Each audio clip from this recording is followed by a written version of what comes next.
Good morning students. आज हम example number 14 देखेंगे जो आपकी टेक्स्ट बुक में पेज नंबर 142 पे है। ओके, अब इस एग्जाम्पल में हमें रिवॉल्यूशन अकाउंट ऑलरेडी बना के दे दिया है ना, और हमको क्या दिया है, old balance sheet.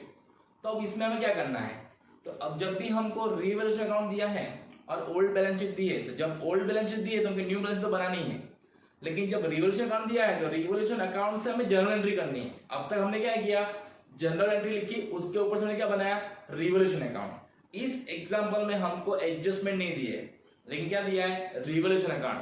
So from that revolution account we have to understood which journal entry are pass in the books of the account. Okay, and after passing those entry here, we have to also prepare one more account, that is partners capital account. Now, how to prepare partners capital account, that we learn here in this example. Okay, so first of all, we read the example. Okay, so Dattu, Daya and Tarak are the partners of partnership firm sharing profit loss in the ratio of 4:3:2. So यहाँ पे तीन partner है और उनका ratio क्या है, profit loss sharing ratio 4:3:2. Now balance sheet is given to you. Okay, now after this balance sheet, what is given, as on above balance sheet date partners change their profit loss sharing ratio, that is 1:1:1. यानी इन्होंने क्या किया, अपना profit loss ratio change किया है, इसलिए क्या होगा असेट्स का revaluation. Okay, so here they have given revaluation account. Now what is given after revaluation account, a claim of ₹5,000 was against workers accident compensation fund, and from the above information write journal entries and prepaid partners capital account and balance sheet after revaluation. Okay, so here claim is given, so why this adjustment is given, so this adjustment is for what, distribution of reserve and accumulated profit। मैंने आपको बताया था कि जब भी हमको workers compensation fund दिया हो बैलेंस शीट में और उसका एडजस्टमेंट दिया, तो उसको क्या करना है, वो फंड में थे, वो क्लेम बात करने के बाद जो अमाउंट बचता है वो पार्टनर्स के अंदर डिस्ट्रीब्यूट करना है, तो हम बाद में देखेंगे, लेकिन यहाँ पे इतनी इंफॉर्मेशन है। तो जब हमको रिवर्स अकाउंट दिया है तो कैसे एंट्री पास करनी है, तो याद रखना रिवैल्यूएशन अकाउंट में जो भी चीज दिया है डेबिट साइड, रिवैल्यूएशन अकाउंट में जो भी अकाउंट है डेबिट साइड। ओके, तो डेबिट साइड कब आता है, जब revaluation account is debited and all these accounts are what, credited. Okay, and revaluation account में जो क्रेडिट साइड एंट्रीज है वो सब कब आएगी, जब रिवैल्यूएशन अकाउंट क्या होगा, क्रेडिट होगा, तो उसके अंदर जितने भी अकाउंट्स वो सारे क्या होंगे, डेबिट होंगे। ओके, एक्सेप्ट पार्टनर्स कैपिटल, यहाँ पे आप पार्टनर्स कैपिटल की लास्ट में एंट्री देंगे जो प्रॉफिट एंड लॉस है। सो इस रिवॉल्यूशन में डिफरेंस किस रहता है, क्रेडिट साइड, तो ये क्या हमारा लॉस है ना। सो पहले हम क्रेडिट साइड देखते हो, क्रेडिट साइड कौन कौन सी एंट्री है, except partners capital, so land and building, creditors and income receivable, यानी जितने भी अकाउंट रिवॉल्यूशन अकाउंट में क्रेडिट साइड है ना, वो सबको क्या करना है, हमें डेबिट करना है, और रिवॉल्यूशन अकाउंट क्या करना है, क्रेडिट करना है। तो ऐसी एंट्री आएगी, देखिए land and building account debited, creditors account debited, receivable income account debited to revolution account, यानी रिवॉल्यूशन अकाउंट में जितने भी अकाउंट्स है उन सबको क्या करना है, डेबिट करना है, और रिवॉल्यूशन क्या करना है, क्रेडिट करना है। ओके, सो कितना कितना अमाउंट है लैंड एंड बिल्डिंग में, सो लैंड में 10,000, फिर यहाँ 6,000 और इनकम में 3,000, फिर इन तीनों का टोटल कितना होगा, 16 प्लस 3 तो 19,000 यहाँ पे रिवॉल्यूशन अकाउंट में credit side. Okay, so in this way we have to pass entry from the revaluation account. Clear? Now debit side, so debit side जितने भी अकाउंट्स है, तो डेबिट साइड जब कब एंट्री आती है, जब रिवॉल्यूशन अकाउंट क्या होता है, डेबिट, so रिवॉल्यूशन अकाउंट क्या है, debited, and to machine furniture whatever amount is given, that is machine में कितना है 35,000, then फर्नीचर में कितना है 5,000, then इन्वेस्टमेंट में कितना है 3,000, देन बैड रिजर्व में कितना है 10,000, देन स्टॉक में कितना है, in stock it is 3,000, so stock में कितना लिखना है 3,000। Okay, then outstanding expense, that is how many 2,000, so here outstanding interest on bank board, that is how many 1,500, और एक कौन सा है, आउटस्टैंडिंग एक्सपेंस, वो कितना है 2,000, तो इसको लिखना है लास्ट में 2,000। यानी इतनी सारी एंट्रीज किस साइड है, रिवॉल्यूशन अकाउंट में किस साइड है, डेबिट साइड। तो इसका टोटल कीजिए, कितना है टोटल 59,500, 59,500। तो इसमें क्या किया हमने, ये एंट्री कैसे पास की, जो भी अकाउंट रिवोल्यूशन अकाउंट में क्रेडिट साइड उनको क्या कर देना है, डेबिट करना है, और रिवोल्यूशन क्या करना है, क्रेडिट करना है। और जो भी एंट्री रिवोल्यूशन में डेबिट साइड उनको क्या करना है, क्रेडिट करना है, और रिवोल्यूशन क्या करना है, डेबिट करना है। हो गया दो entry. Now revolution account entries are over. Now entries for what, so accumulated profit and reserve which is given in old balance sheet. तो आपकी ओल्ड बैलेंस शीट में कौन कौन सी रिजर्व आपको दिए, देखिए। तो बैलेंस में लायबिलिटी है, पहला कौन सा है, जनरल रिजर्व। तो ये पार्टनर्स के अंदर डिस्ट्रीब्यूट करना है, कितना है, 36,000। सो पार्टनर्स के अंदर जब हम डिस्ट्रीब्यूट करेंगे ये जनरल रिजर्व है ना, तो कितना है, 36,000 यहाँ पे। अभी 36,000 को कौन से डिस्ट्रीब्यूट करना है, 4:3:2। सो 4:3:2 में डिवाइड करें, कितना आएगा, सो यहां पे आएगा आपका 16,000 है ना। देन फिर आएगा 12,000, फिर कितना आएगा 8,000।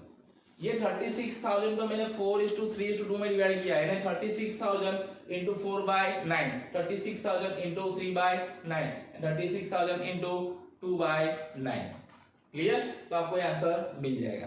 Clear, okay. अब ये एंट्री कौन सी, तो प्रॉफिट एंड लॉस का, जो रिवोल्यूशन अकाउंट में जो प्रॉफिट एंड लॉस हुआ है ना, उसका एंट्री है। तो उसमें क्या जाता है, यहाँ पे लॉस जाता है, कितना लॉस जाता है, 40,500। तो यहाँ पे कितना आएगा, 40,500 ट्रेड में, और तीनों के हिसाब में कितना आएगा, ये 40,500 को हमने 4:3:2 में डिवाइड किया, कितना कितना आएगा, यहाँ पे आएगा 18,000, फिर इसके अंदर आएगा 13,500, और इसके अंदर आएगा 9,000। क्लियर, ये कौन सी एंट्री है, जो रिवोल्यूशन अकाउंट में लॉस है। लॉस और प्रॉफिट की एंट्री बाद में देनी है, उसकी एंट्री इन दोनों के साथ में देना नहीं है। क्लियर, तो यहाँ पे लॉस है, तो रिवोल्यूशन क्या होगा है, क्रेडिट, और उसके जो अकाउंट क्या हो गया, डेबिट। यहाँ पार्टनर्स के नाम लिखने हैं, पार्टनर्स के अकाउंट डेबिट नहीं करना है, हर एक पार्टनर्स का नाम लिखना है, और ये जो लॉस है उनके रेशियो में डिस्ट्रीब्यूट करना है। हो गया। अभी ये लास्ट कौन सा एंट्री है, इसके बाद वर्कर्स एक्सीडेंट कंपेंसेशन फंड हमको जो दिया है, जो बैलेंस शीट में लायबिलिटी साइड कितना दिया है, 23,000। बट मैंने आपको पहले बोला था, जब भी workers accident compensation fund balance में दिया हो, तो उस टाइम पे भी देखना है कोई एडजस्टमेंट है उसके ऊपर क्लेम का। तो यहाँ पे एडजस्टमेंट है, देखो लास्ट में दिया है ना, after revolution account a claim of rupees 5,000 was against workers accident compensation fund. So 23,000 में से 5,000 माइनस करो तो कितना आएगा, 18,000। यानी 18,000 हमें डिस्ट्रीब्यूट करना है, 18,000 डिस्ट्रीब्यूट करना है। सो 18,000 डिस्ट्रीब्यूट करेंगे तो कितना कितना आएगा, यहाँ पे आएगा 8,000, यहाँ पे आएगा 6,000, और यहाँ पे आएगा 4,000। 18,000 इंटू 4/9, 18,000 इंटू 3/9 एंड 18,000 इंटू 2/9। तो आपको ये आंसर मिल जाएगा। ये 18,000 है ना, उसको मैं डिस्ट्रीब्यूट किया। क्यों 18,000 किया, क्यों 23,000 नहीं किया, क्योंकि क्लेम है। जब भी कोई क्लेम हो workers accident compensation claim fund पे, तो क्लेम माइनस करने के बाद हमें यहाँ पे डिस्ट्रीब्यूट करना है। और जो क्लेम है ना 5,000, उसकी सेकंड इफेक्ट कहाँ देनी है, बैलेंस शीट में लायबिलिटी साइड। कहाँ देनी है, बैलेंस शीट में लायबिलिटी साइड। ये हमारा क्या है, क्लेम है। इसके सिवा और कोई रिजर्व नहीं है लायबिलिटीज। अब देखिए बैलेंस शीट में कुछ है इसके सिवा, तो है देखो लास्ट में दिया है, असेट्स में लास्ट में दिया है प्रॉफिट एंड लॉस अकाउंट। अगर असेट साइड है प्रॉफिट एंड लॉस अकाउंट, तो इसका मीनिंग क्या है, ये डेबिट बैलेंस है, और debit balance means what, loss. तो उसके लिए कौन सी एंट्री पास करनी है, जब profit and loss account debit balance होता है, तो partners capital to profit and loss account. तो एंट्री क्या आएगी, यहाँ पे Dattu's partners capital debited, Daya's capital account debited, Tarak capital account debited to profit and loss account. कितना लॉस है, 27,000। तो 27,000 को हमने 4:3:2 में डिवाइड करना है। क्लियर, तो यहां पे मैंने कितनी एंट्री लिखी है, 5। Now I will write down 6:1। Okay okay, so last entry for profit and loss account. याद रखिए जब भी profit and loss account asset side दिया मींस वो क्या है, लॉस। लॉस तो क्या कहलाता है, profit loss account debit balance. तो पार्टनर्स क्रेडिट क्या हो गए, डेबिट हो गए। कितना लॉस है, तो 27,000। अब इस 27,000 को हमें इस रेशियो डिस्ट्रीब्यूट करना है, कौन से, 4:3:2।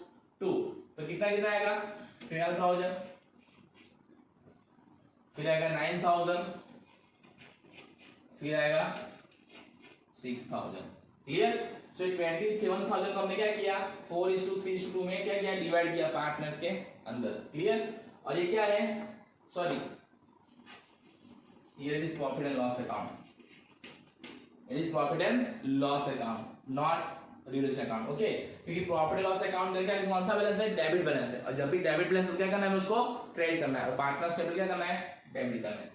तो हमने यहाँ पे क्या किया सारी एंट्री पास कर ली। ओके, अब रिवैल्यूएशन अकाउंट हमको बना के दे दिया तो हमें बनाना नहीं, अभी हमें और क्या करना है दो चीज करनी है, एक पार्टनर्स कैपिटल अकाउंट बनाना है और दूसरा न्यू बैलेंस शीट। आपको पता है न्यू बैलेंस शीट कैसे बनानी है ना, वो बाद में बनाएंगे, लेकिन ये जो जनरल एंट्री की ना उसके ऊपर से पार्टनर्स कैपिटल अकाउंट बनाना है। तो जहां जहां पार्टनर्स कैपिटल डेबिट हुआ ना वो कहां लिखना है पार्टनर्स कैपिटल डेबिट साइड, और जहां जहां पार्टनर्स कैपिटल क्रेडिट हुआ है वहां क्या लिखना है पार्टनर्स कैपिटल अकाउंट में क्रेडिट साइड लिखना है। ओके, तो इस एंट्री के ऊपर से बनेगा पार्टनर्स कैपिटल अकाउंट।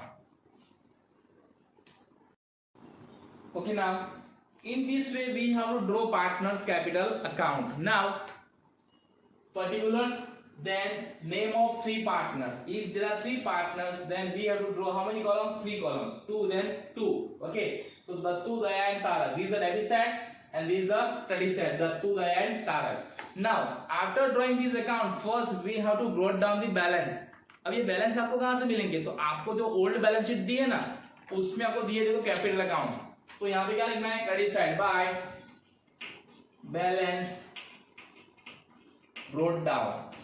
ओके, ये कौन से बैलेंस होते हैं ओपनिंग बैलेंस, तो इसको क्या बोलते हैं बाय बैलेंस ब्रोट डाउन। तो जब भी हम पार्टनर्स कैपिटल अकाउंट बनाते हैं तो पहली एंट्री कौन सी देनी है बाय बैलेंस ब्रोट डाउन, और ये आपको कहां से मिलेगा आपकी ओल्ड बैलेंस शीट में जो आपको दिए है वो। तो कितने कितने दिए देखिए 1,50,000 50,000, so here it is 1 lakh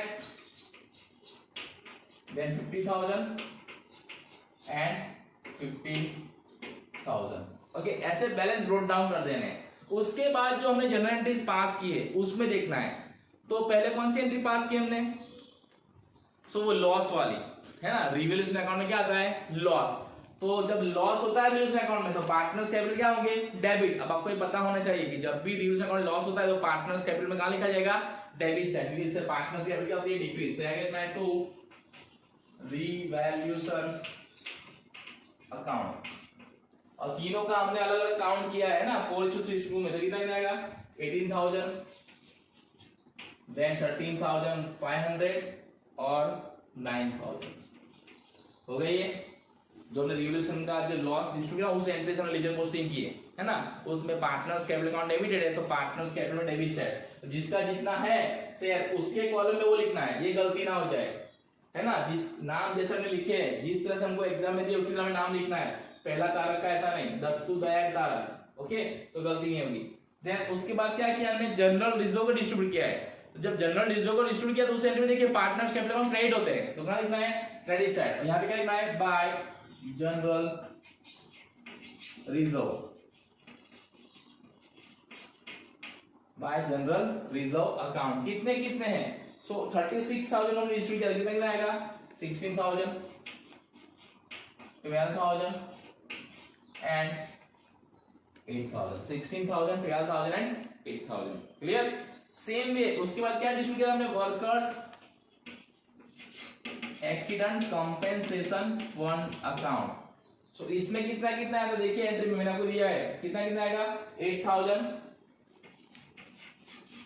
6,000 and 4,000। अगर आपकी एंट्री गलत होगी, अगर आपका डिस्ट्रीब्यूशन गलत होगा तो आपका पार्टनर्स कैपिटल का बैलेंस क्या आएगा गलत आएगा।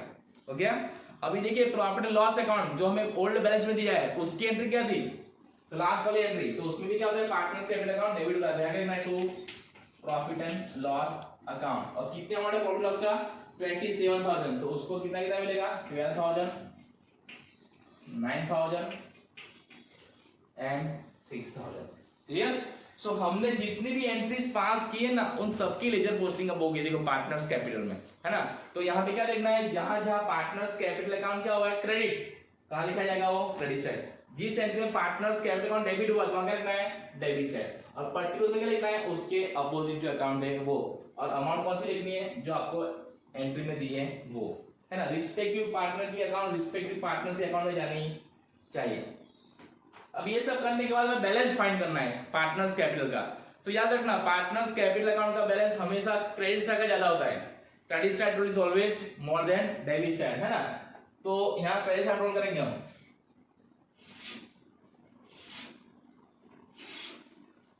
फिर उसको कहां लिखेगा, डेबिट साइड लिखेंगे, और यहाँ पे जो डिफरेंस आएगा उसको क्या बोलेंगे हम, बैलेंस सीडी, क्या बोलेंगे, बैलेंस सीडी। ओके, तो पहले टोटल करते तो कितना आएगा, धातु का टोटल कितना आएगा, सो 1 लाख प्लस 16,000 प्लस 8,000 तो कितना आएगा 1,24,000।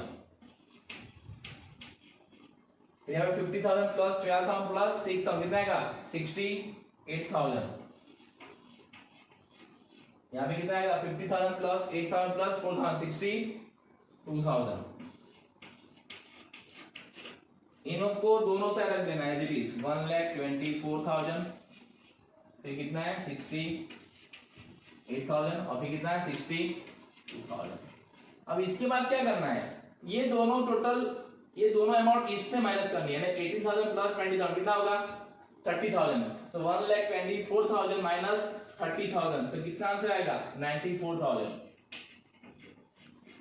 बराबर ना। ये 1,24,000 है, उसमें से दोनों फिगर माइनस करनी है, तो 18 प्लस 12 कितना होगा 30। सो 1,24,000 माइनस 30,000 कितना आंसर आएगा 94,000। ओके, फिर 68,000 में से 13,500 एंड 9,000 माइनस करना है, तो कितना आंसर आएगा आपका 45,500। और 62,000 माइनस 9,000 प्लस 6,000 कितना आएगा 15,000। तो 62,000 माइनस 15,000 तो कितना आएगा 47,000। क्लियर। तो ये हमने क्या किया, बैलेंस फाइंड किया, किसका, पार्टनर्स कैपिटल का। इसको कहां दिखाना है, तो इसको हमें दिखाना है बैलेंस शीट में। कहां दिखाना है, बैलेंस शीट में। जैसे ओल्ड बैलेंस शीट में हमको दिया है ना first balance partners capital account, उसकी जगह अभी नई बैलेंस में कौन सा बैलेंस दिखाना है, हमें ये बैलेंस दिखाना है, ये वाला। तो इस तरह से हमें पार्टनर्स के कैपिटल अकाउंट फाइंड करने हैं और उनका नया बैलेंस फाइंड करना है। Clear.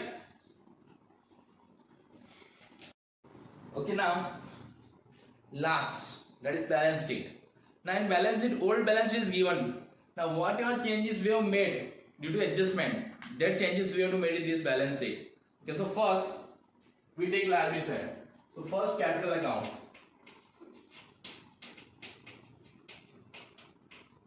So Dattu, Daya and Daya. Now here we have to write down which balance, the balance which we have identified under partners capital account. old balance sheet लिखना नहीं है, तो क्या फाइंड किया हमने, सो 94,000, फिर है 45,500 और फिर है 47,000। ओके, सो इन तीनों का टोटल करके हमें यहाँ पे बाहर लिखना है। सो इन तीनों का टोटल कितना आएगा,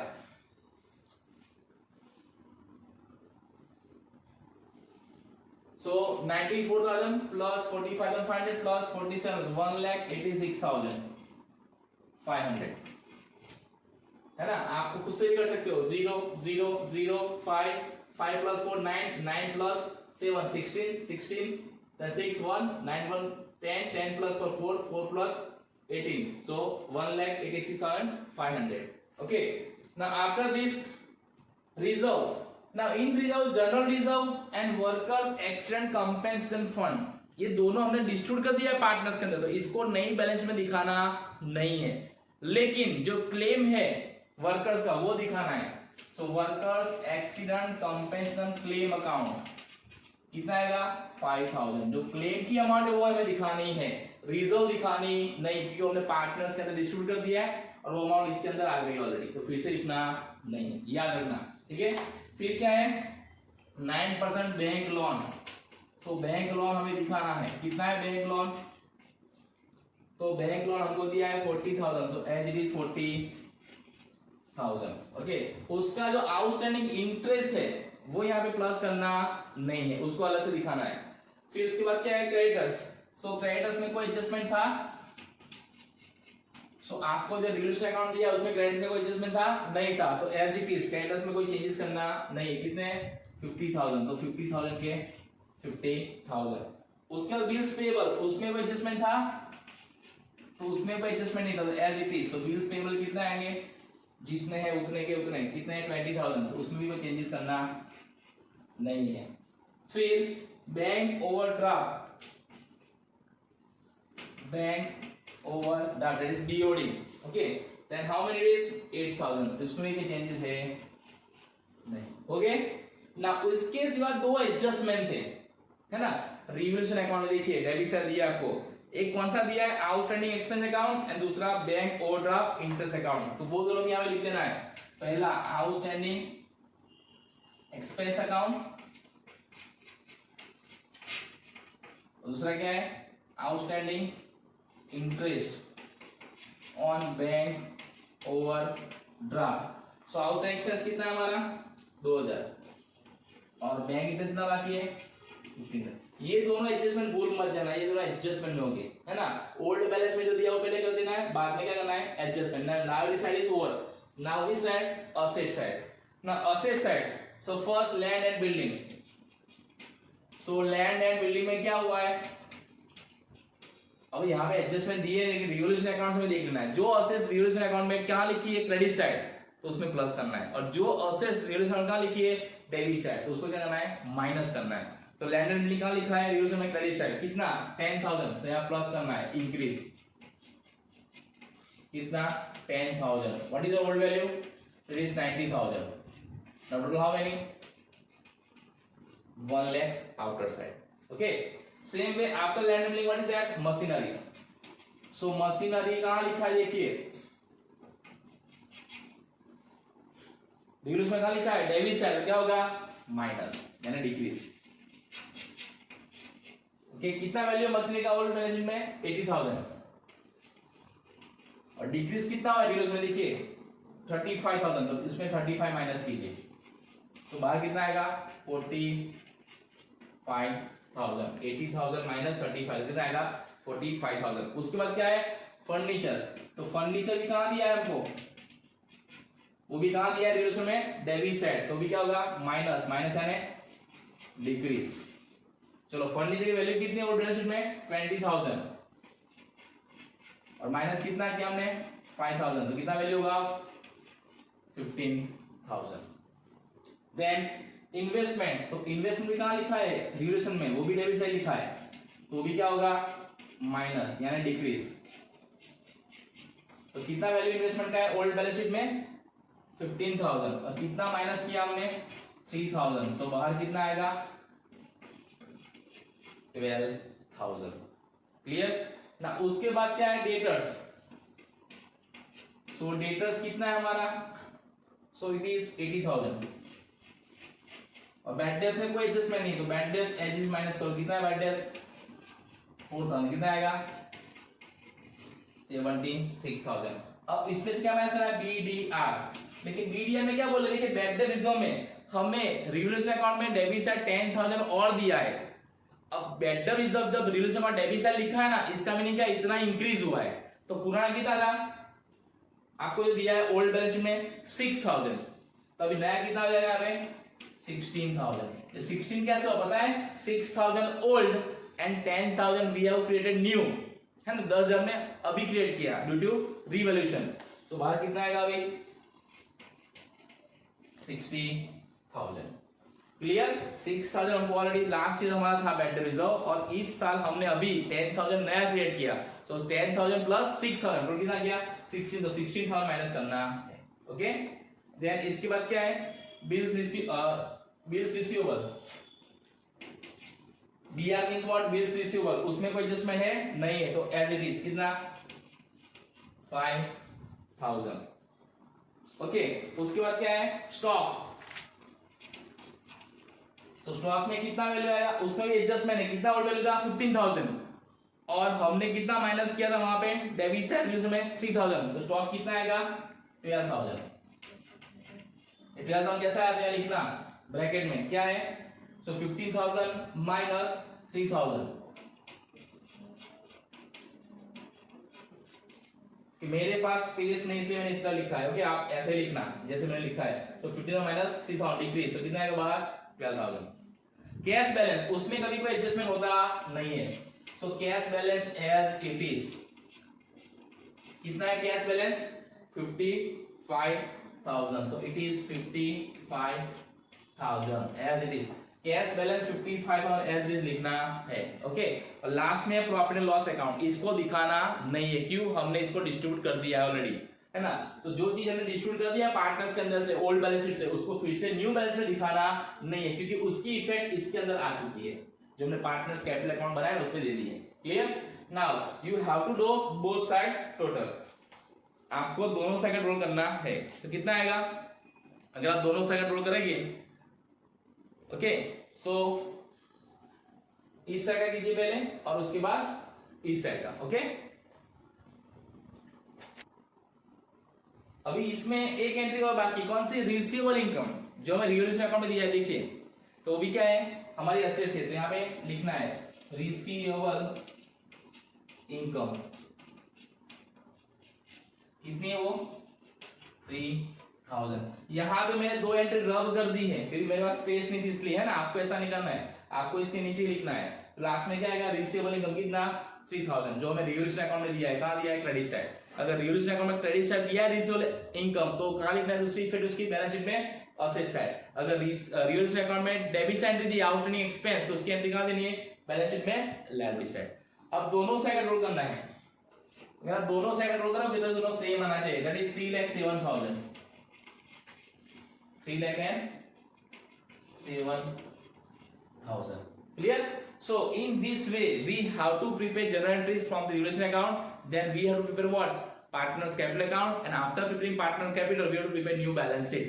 Okay, so first you write down journal entries, then prepare partners capital account, and then last you prepare this balance sheet. Okay, so today this chapter is completed. Okay, so from tomorrow we will see next chapter, that is chapter number 5.